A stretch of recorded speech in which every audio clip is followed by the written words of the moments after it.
I believe the Philadelphia 76ers major in drama and minor in dysfunction.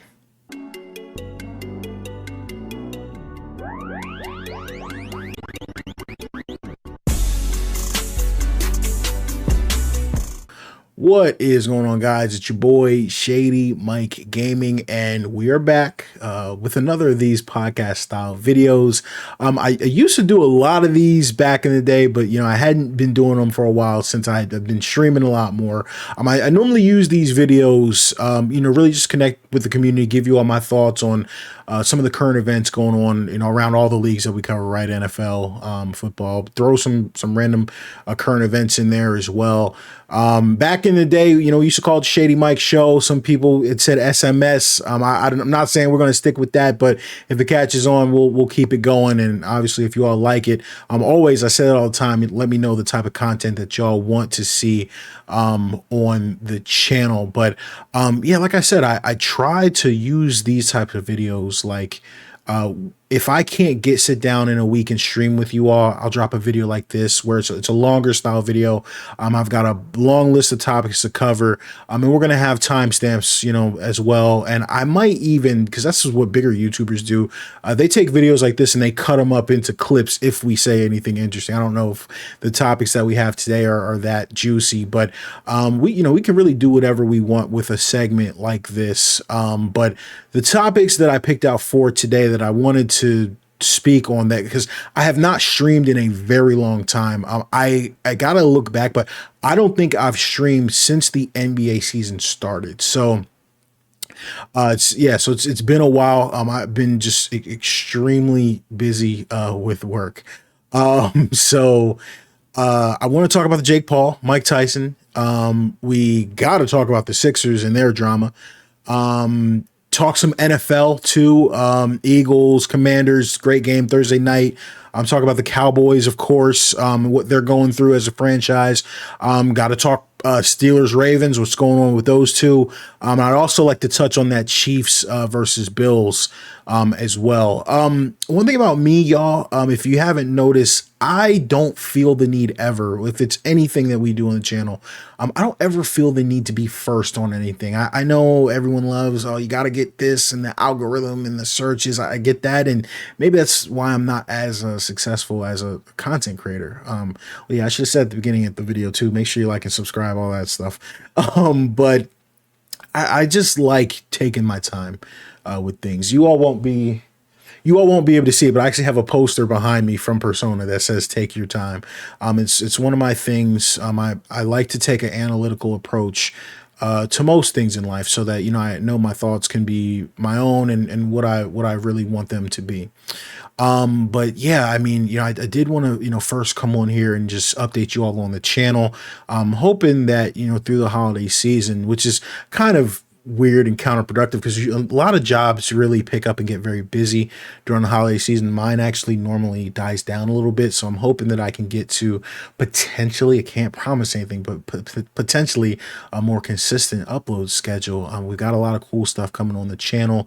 2K sliders, Madden gameplay, Madden mods, all that. It's a really good time to be gaming on PC. But, I've been working a lot, family stuff, health stuff. That's always, a part of it. But it's actually funny. That was, while I was gone, that actually became quite a common topic of conversation. I don't know how many people saw this conversation. Like, a lot of people were comparing, is it harder to have a 9-to-5 job, or is it harder to be like a streamer or a content creator? I think they were using streamer specifically, but I just say content creator in general.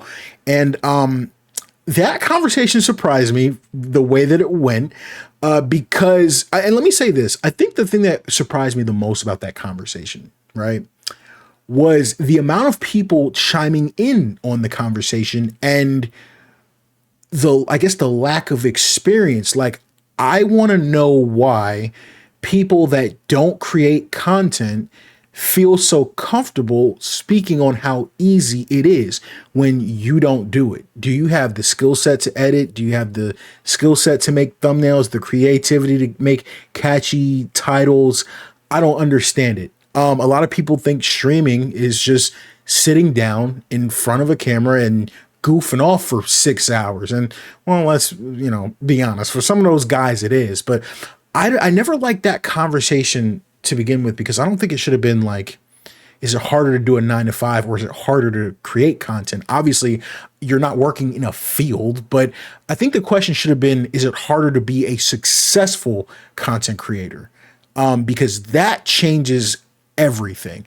And if that's the question, I would have said, if you were not successful creating content, I don't consider myself successful creating content.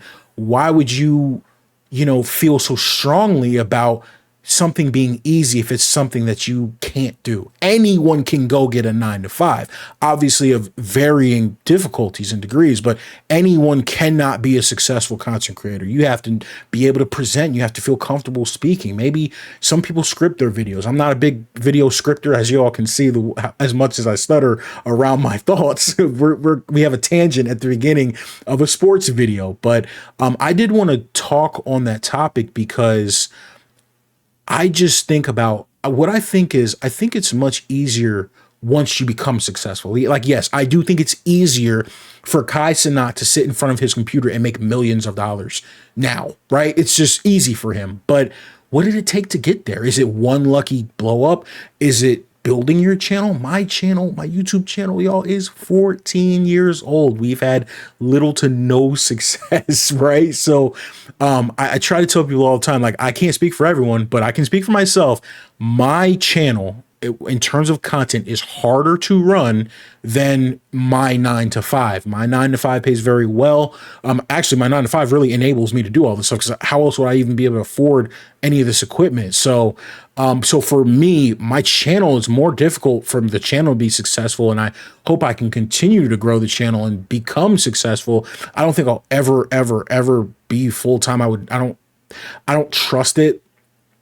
I think the scary thing for me is like when you go full-time content creation, and what if you get canceled? Like I always said, like I joke around with my family members and all that. I said, like, I don't think I've said anything crazy over the years, but because I'm a pretty chill guy, but like, people can go find stuff you said in 2002 and your life is over and you have no income now. I just, me personally, I'd rather just have the job. And then this YouTube is a hobby for me. It's fun. I love, it's fun for me. Like, I actually like doing it. I don't do this. I have a running joke with my community members. I tell people this all the time. If we were doing Shady Mike Gaming for money, you all would never, ever hear from me ever again. Like, I don't think normal people understand how little, like, small content creators make. Like, I don't think they get like what we make. I think they think content creators have a lot of money, or sometimes, I know with me specifically, like, people like will look at like my car and like my computer and stuff and say, oh my God, like he's got to be, and I'm like, no, like I have a whole like real big boy job that, even makes some of this stuff possible. So, for the people saying the 9 to 5 versus the content creation, I get both sides of that argument, but I would just say, talk to the people who are doing both, and I wonder what their views are on that. So just wanted to start with that. Let's get into the first topic of the day. It's going to be Jake Paul versus Mike Tyson. And wow, I want to start this segment with a pretty hilarious fact. I did not watch 1 second of this fight live. I didn't plan on watching it. I never planned on watching it because I thought the concept was ridiculous. But there were certain themes of the fight that really stood out to me. And I think the first thing that bothered me about this fight, obviously, is the age. But I think I was bothered by how many people weren't bothered. The age discrepancy, and I just don't know if everyone understands how dangerous this fight could have been. And I think a lot of people's thoughts behind it were, oh, well, this is Mike Tyson. And it was funny. I don't know if a lot of you all saw this, but a lot of like the old people, like the older generation, like, oh, this is Mike Tyson. He's going to knock that dude into next week. And I'm like, I don't care who you are.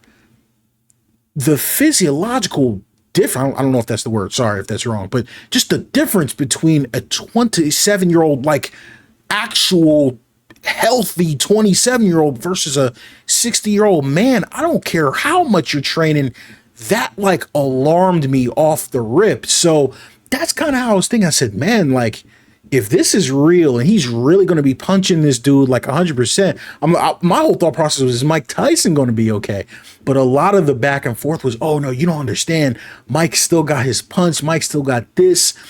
But then some of the details, I don't know if you all saw some of the details that came out about the fight where, you know, they're rumored. I don't know if this is true. It could be not true, but there were rumors where, oh, you know, Mike can't do this or Mike can't do that, and he can't do a certain type of uppercut, or he's going to make the most money if it goes this. And that was what was driving a lot of the hype around this fight, is the nostalgia of the people that have seen Mike Tyson and the gambling.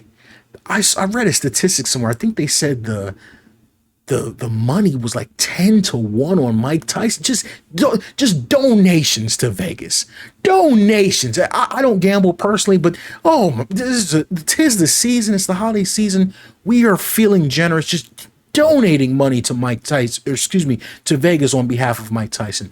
I don't understand how people thought that's how this fight was going to go. But again, I'm not old enough to have seen like heyday Mike Tyson, so I wasn't really moved by the nostalgia. I was just moved by the age. And my biggest concern was, God forbid, because something bad happened in this fight. And that's kind of was my thoughts. I said, this fight is going to go one of two ways. I said, it's either A, somebody's going to get hurt that's going to let us all know this shouldn't have been taking place, or B, it's going to be a show. And it's just going to be the two guys put on a show, and it's not real. So we don't have anything to worry about. And it seems like the reality seemed to be closer to B, because towards the end, you saw some clips. I did see some clips of Mike getting some nice shots in there on Jake. Excuse me. But from what I saw, it looked like Jake really let up at the end, because he didn't want to do OG like that. That was what I took away from it. So all in all, it's probably a little bit with me, overreacted a little bit, because I was very concerned about it. But to my real boxing heads, and this was a thought that I had later, I felt like the fight kind of disrespected the integrity of boxing. And y'all can let me know if I'm way off based on this, because this is just how I felt. I felt like,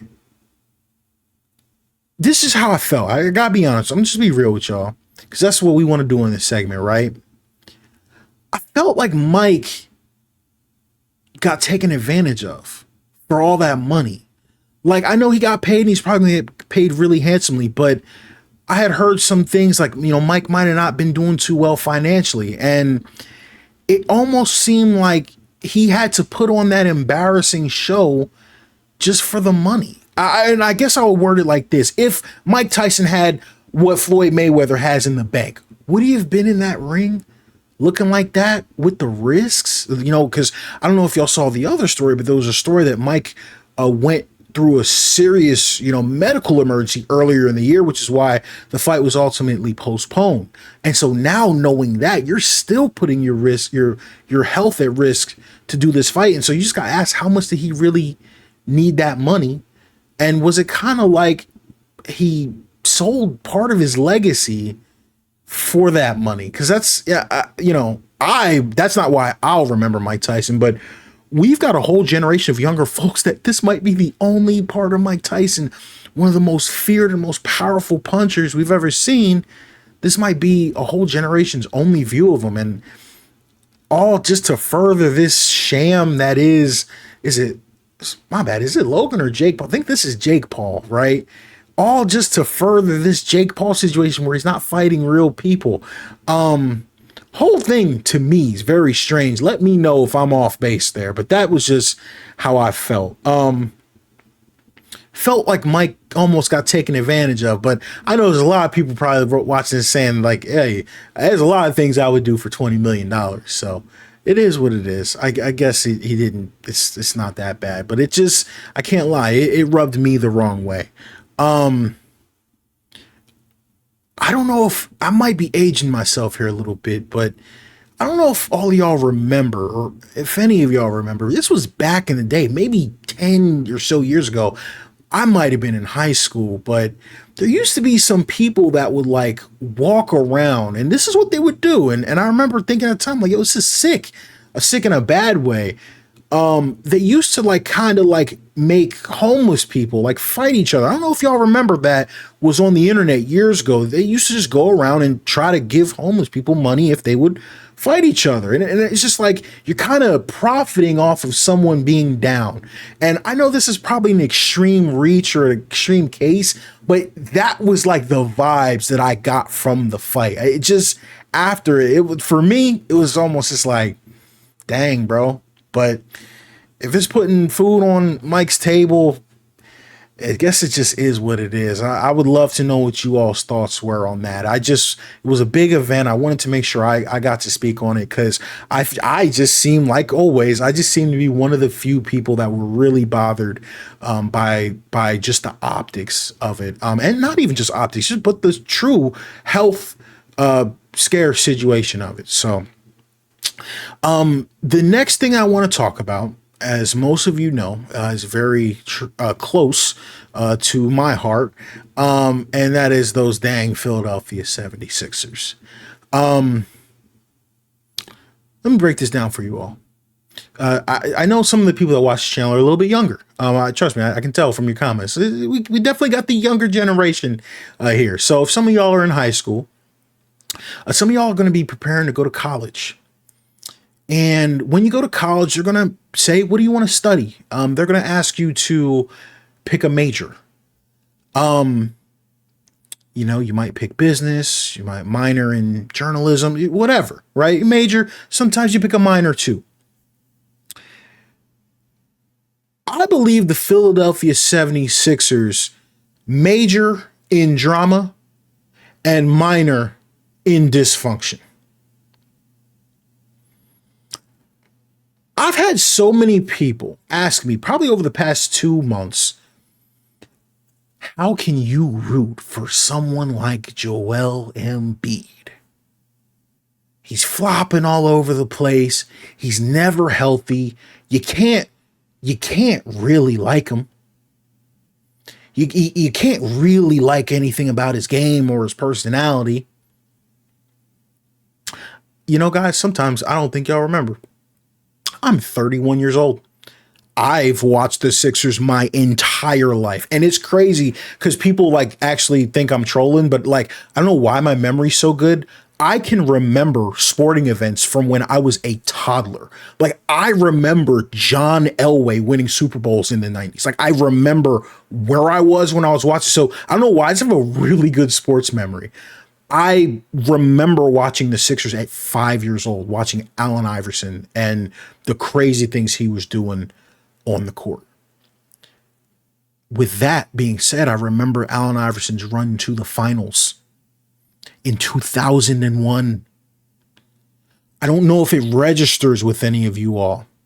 The Sixers have never been out of the second round. So, like, again, I know I'm showing my age, but the running joke, the meme is, oh, Joel Embiid's never getting out of the second round. Joel Embiid's never getting out of the second round. Didn't we draft Embiid in what, like 2015 or 16? We hadn't been out of the second round. What would that be? 13, 14 years prior to that? I do not. That is one discourse I'll never understand. The Philadelphia 76ers, like, I don't think people understand.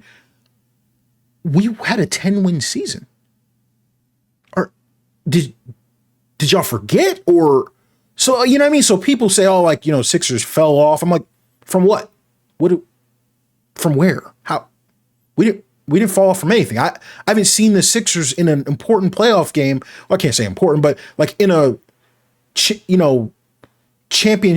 conference championship game since I was 10. What did we fall off from? What did Joel Embiid fail at? All he does is make the team fun to watch. It's actually strange. I would say, like, let me know if I'm missing something in the comments, but I gotta be honest, I don't really care about your opinion on this topic because there's very few people as qualified as me to speak on it. Simply put, we hadn't had a title run since 2001, and before that, when was the last time we had a run to the Sixers are poverty? That's what they are. They've always been that. Joel Embiid has been one of the few bright spots in the franchise. That's why I root for him. It's not that deep. It is what it is. But I do want to go on the record and be very direct on one thing. If you're a Sixers fan, because this is what I've been seeing a lot over the past few weeks, and you're questioning Joel Embiid's heart, I think you're dumb. I think you're an idiot. I think you're stupid. I want to be very direct. That's my opinion. I don't respect your opinion on basketball if that's your takeaway as a Sixers fan. Now, if you're a fan of another team and you don't follow the team like that, I don't care about your opinion. We all have opinions of players we don't know a lot about. But if you're a Sixers fan, you've watched Embiid hit a game winner with a torn ligament in his thumb. We watched him play the playoffs where he couldn't blink his eye.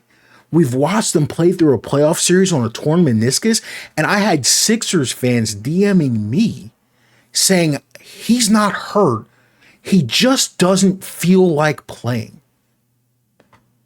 Sometimes talking to you guys feels like I'm in the Twilight Zone.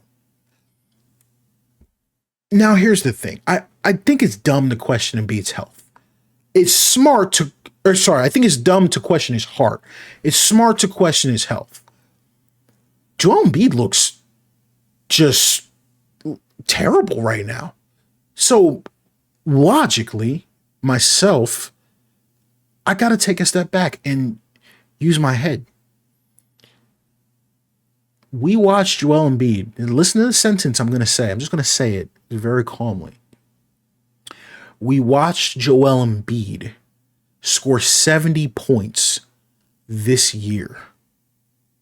This calendar year, Joel Embiid scored 70 points in an NBA game.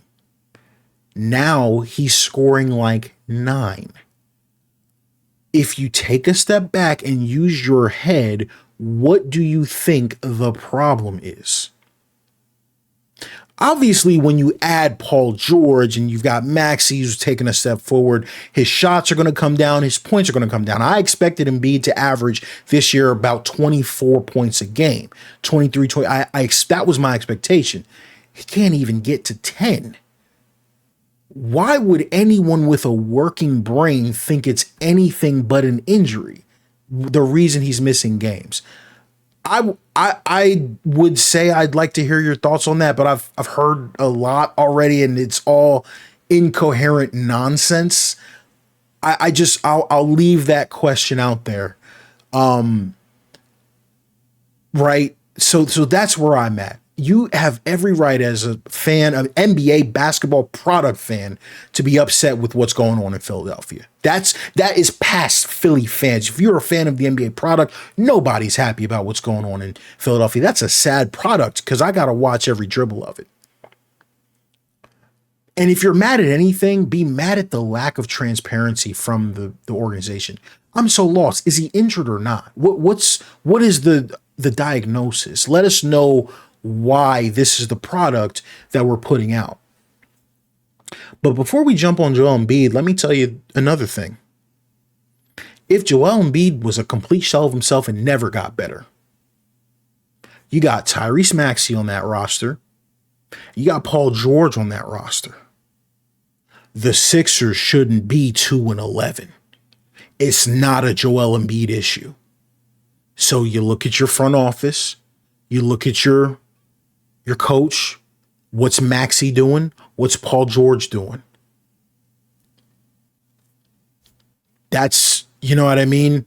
But I just wanted to kind of get ahead of the Sixers fell off comments. Fell off from what? We're not good. We're never good. Sometimes Embiid makes it bearable to watch. That's the only thing going on in Philadelphia when it comes to NBA basketball. And I've had people say, Shady, you're biased. Are you a Sixers fan or are you an Embiid fan? That's what you guys love asking that. And I got to say, I don't know. Because the Sixers in my years ain't been a whole lot of fun to watch without Joel Embiid. So there might be a lot of people you want to ask, are you a Sixers fan or an Embiid fan? Because a lot of you all don't know the Sixers and what they do. See, y'all look at it and you think they're trying to build a winning team. And I've been one of the harshest people that speak on the Sixers. They don't try to build a winning team. They do just enough, just a little bit, just enough to make you think they might have a chance. But the Sixers have never really been all in.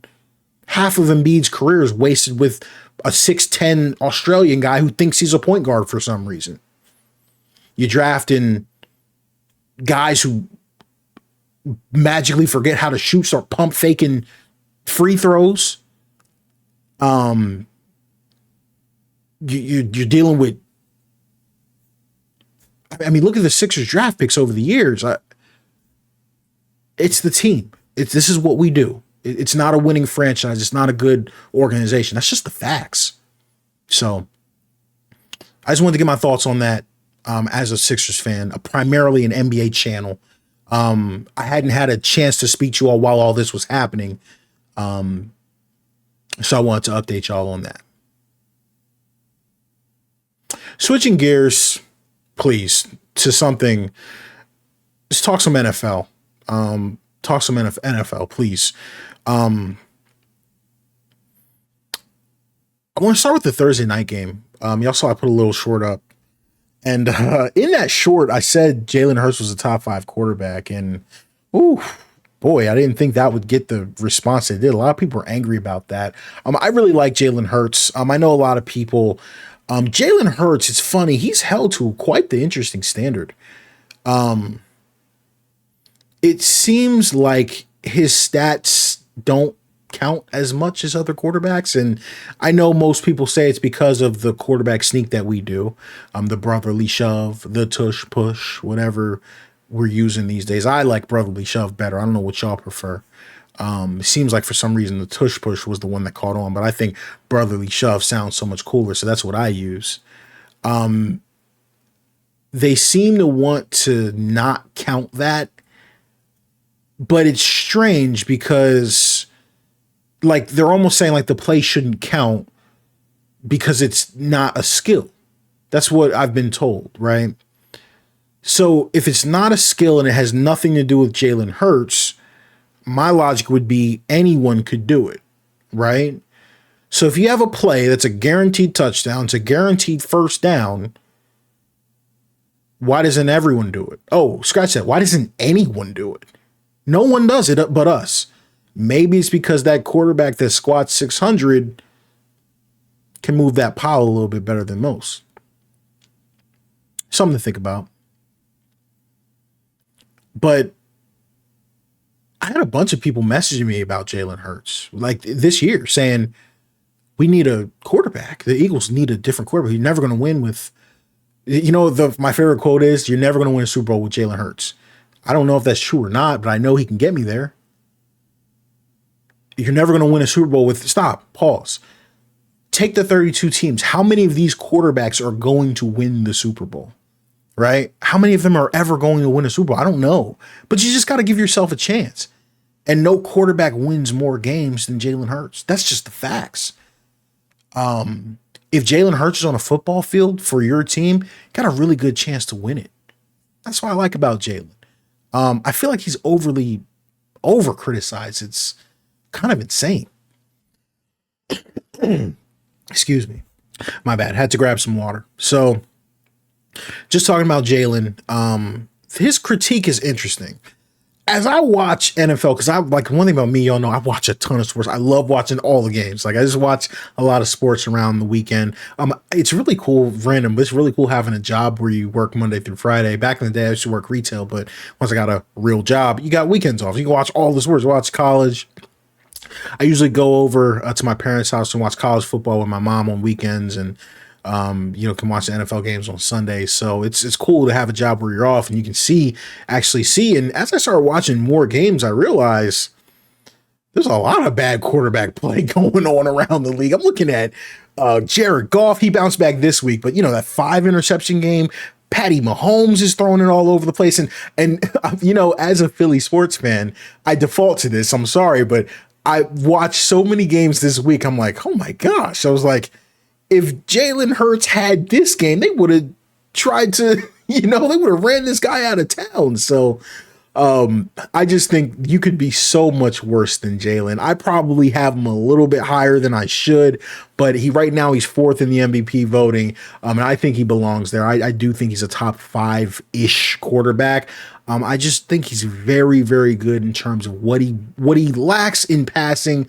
I think he more than makes up for with a very special, very unique power running game. It's a really cool style to watch. Sometimes it can be frustrating when he's not hitting from the pocket with his standard passing. He's not reading the defense as well. But it's funny because one of the criticisms of Jalen is he's not a good pocket passer, but anyone that knows the stats knows it's actually not true. I think Jalen's weakness is he doesn't read defenses great. And his timing's not great. I think it's good, but it's not great. And I think that's where he can improve, is just quick reads with timing and knowing where to go with the football. But like when you talk about the physical, like actually throwing, you guys are going to look me dead in the eye and tell me right now somebody in this NFL throws a more accurate deep ball than Jalen Hurts. His accuracy is ridiculous on some of those deep balls. So he's got the tools. I would love to just keep him coaching and getting coached up. I read a stat where he's had a different offensive coordinator so many consecutive years. Just let's get him becoming the player he's supposed to be. He's still young. I love it. And I love all the success that he brings to my franchise. And I hope that, you know, they can continue that. And we did that this past Thursday versus the Commanders. The next team that I want to talk about is the Dallas Cowboys. This is a funny topic for me because I do like when the Cowboys lose because they're the Cowboys, but I don't think I hate the Cowboys as much as most Eagles fans do. But it is a fun topic for me. And I want to talk about why the Cowboys are where they are. I don't know if you call it a collapse. I don't know if you call it like a meltdown. Anyone that, wasn't the Dallas Cowboys saw this coming before the season started. Actually, I had people saying they're going to be a 4th straight year with 12 wins. I said, no, they're not making the playoffs. They're not making, because they're not a playoff team. Let me give you all some advice. This is great advice, by the way, for sports. I know when we're talking about our rivals, we like to think everything negative they say is just hate, but sometimes you should really listen to what your rivals say. Just so I'm not biased, let me give you all an example. I don't care what I was on record. I said, I don't care what you all are talking about. Carson Wentz is the best quarter. This is the best thing since sliced bread. And Cowboys fans, like, yo, we see Carson Wentz. We're not rocking with him. I defended Carson Wentz till the cows came home. Biggest Carson Wentz guy in the world. Cowboys fans tried to tell me. I was not trying to listen. And they ended up being right this time. As an Eagles fan, let me tell you what's wrong with the Cowboys. The Cowboys overestimate all of their best players.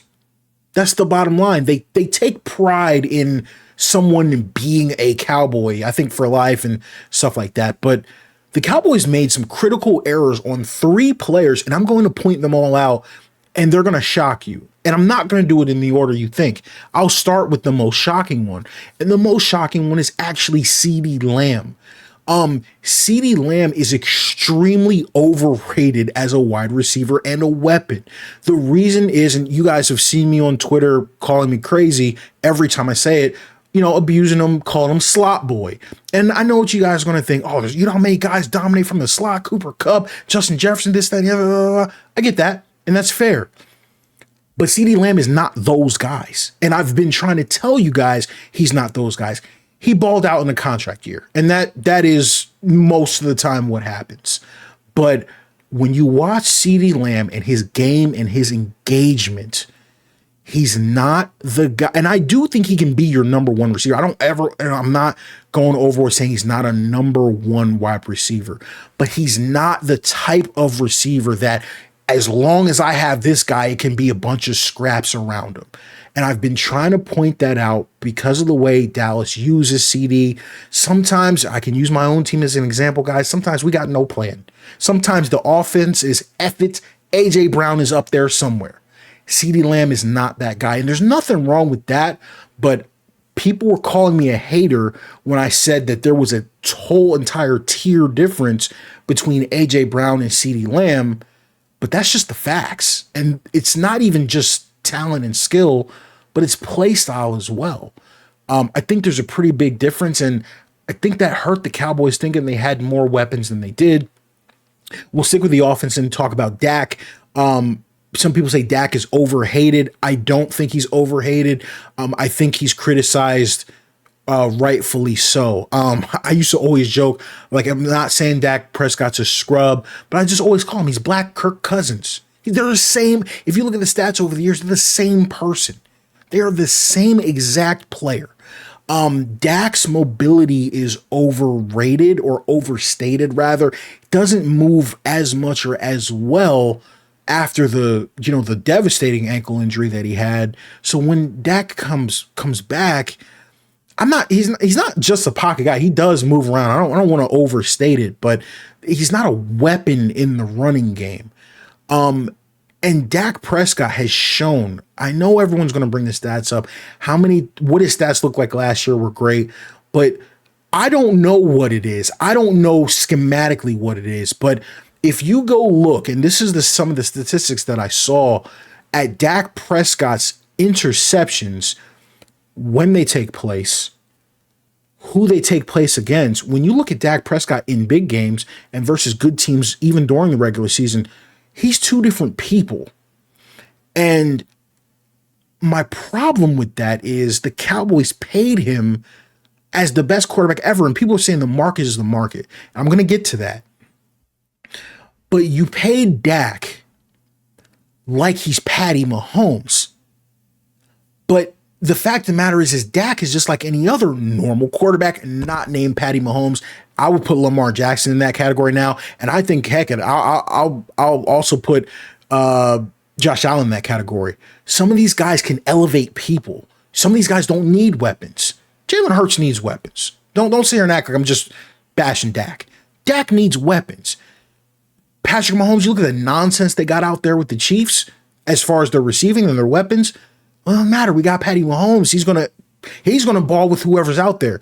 That's not Dak. It's never been Dak. It's never going to be Dak. But you paid Dak like that's who he is. So this season was one of the easiest things to predict. I saw like 6 straight 20-point blowouts at home for the Cowboys. Who saw this coming? So I think you could also probably throw Micah Parsons in there.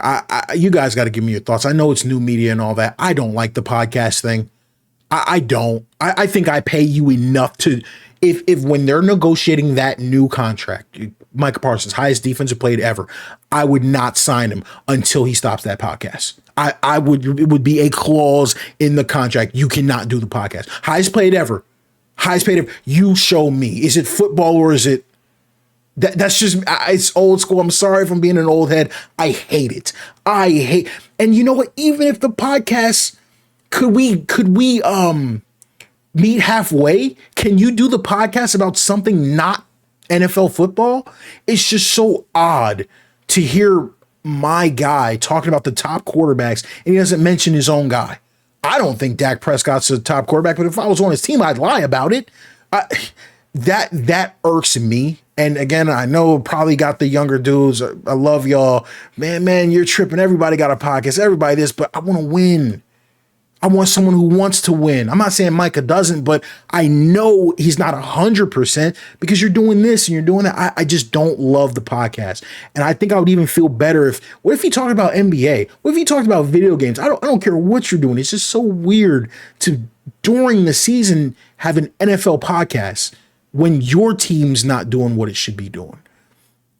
They say winning fixes everything. Maybe they start winning a little bit more. We won't have a problem with it. Or people like me, the old heads, won't have a problem with it. As an Eagles fan, my biggest fear with the Dallas Cowboys has always been Jerry Jones not leading that team. And people always jump to, oh my gosh, you're hoping Jerry Jones passes away. No, I never ever would say anything like that. What I mean by that is I figured like maybe in his advanced age, he'd say, here's the reins, son. Like, I know he's got Junior there. Was it Stephen Jones? I always figured he would do that, but he doesn't. And that's my biggest fear is like him not being involved with the franchise and letting just not ridiculous people run it.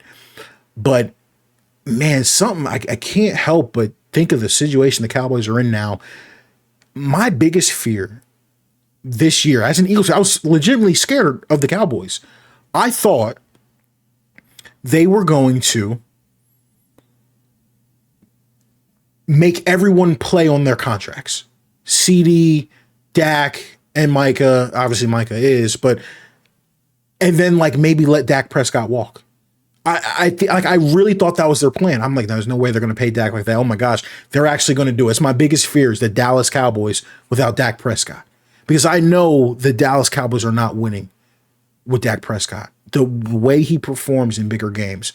I know that's a hot take. I know people love Dak. I actually like Dak as a person. I think Dak is a great guy off the field from everything I've heard. I know he's went through some stuff. I believe he had a family member who took their own life and stuff like that. So I like Dak. I like everything he's about. He carries himself the right way. He's everything you want in a franchise quarterback, as far as being presidential and diplomatic. I love to see that from a black quarterback. That's super cool. I just don't believe in his skill set. I don't believe in his performance. I could be wrong. And maybe 6 years from now when he's hoisting a Super Bowl trophy, whether it's for Dallas or with someone else, I could be, man, I was really wrong about Dak. But for some reason, this time, I don't think I'm wrong about it. So I was really afraid that they were going to, let him seek trades and let him go to the Raiders and let them give him all the money. But no, they gave him the contract. And I wonder if Dallas is already regretting it. I also noticed there's a lot of criticism of Dallas's coach, McCarthy. And I can't speak too much on whether he's a good or bad coach. I don't watch the Cowboys. I don't observe the Cowboys like that. But I can tell you, he won a chip. He did it. He's been to the mountaintop. And Aaron Rodgers, too. That helps. But if Dak is who you say, right?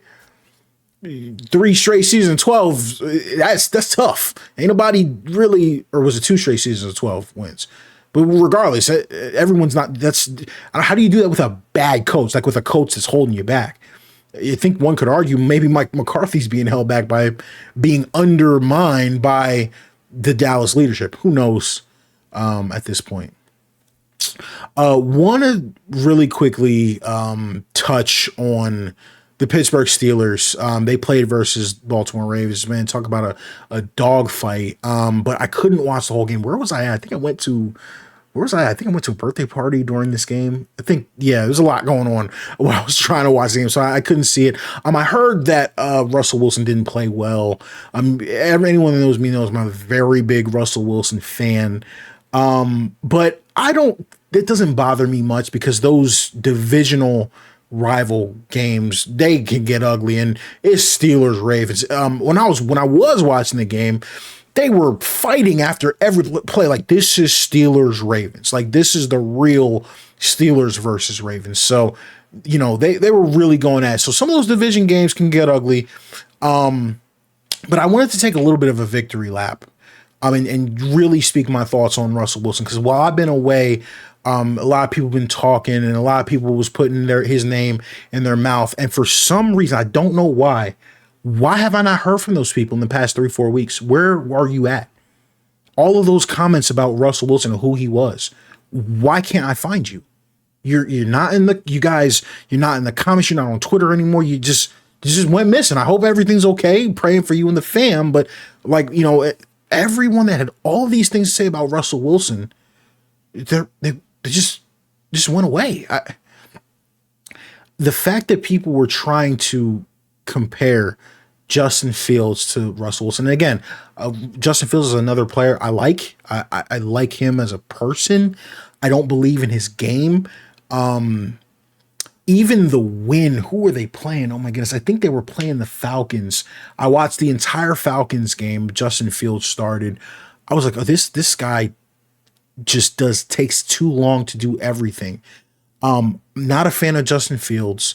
I know some people are looking at kind of the failures of the Bears and thinking Fields is vindicated. I'm looking at the success of the Steelers and what happens when you have a veteran quarterback that can make layered throws. I mean, did you all see the excitement and the energy around Pittsburgh when Russell Wilson came in and started making those throws and winning these games? Like, yes, the receivers, yes, we finally got somebody that can drop a ball in and not throw, lasers or lame ducks. I'm sorry. Not trying to knock on Justin Fields, but it's just not, his touch is not really his strong point, right?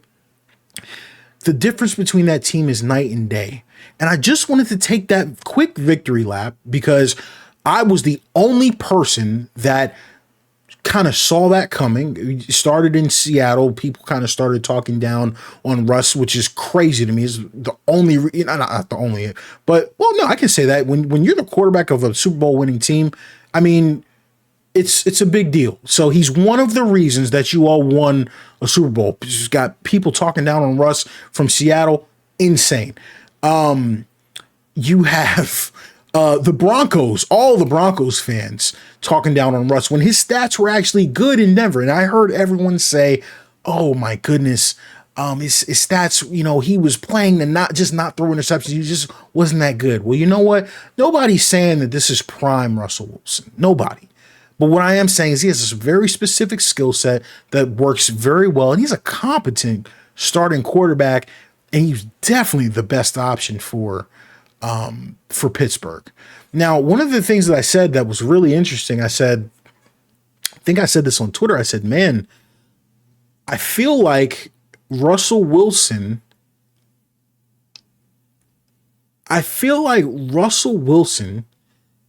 is what people thought Aaron Rodgers would be for the Jets. And Aaron Rodgers is what you claimed Russell Wilson was. Washed, can't play. No, Russell Wilson's not washed. That man throws a beautiful football, and he can throw it. He's not just running around off schedule. He can play on schedule. He can create. He's a good player. And I feel very comfortable just saying he's just been straight up disrespected. Last topic of the day for me is on the NFL. I just wanted to talk on the Chiefs. Chiefs versus Bills, and that when they played this game, it was the Chiefs' first loss. So I think, what does that put them in? Are they 9-1 or are they 10-1? Forget, might be 9-1. But I made a statement on Twitter. A lot of people didn't like it. I find most people don't like most of the statements I make, ironically. But this is my statement.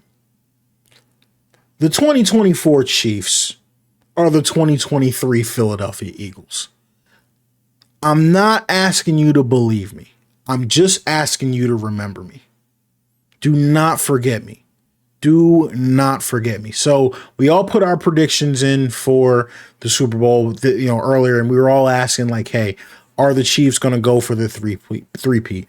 Are the 49ers going to be back? And my statement was simple. I will take the field.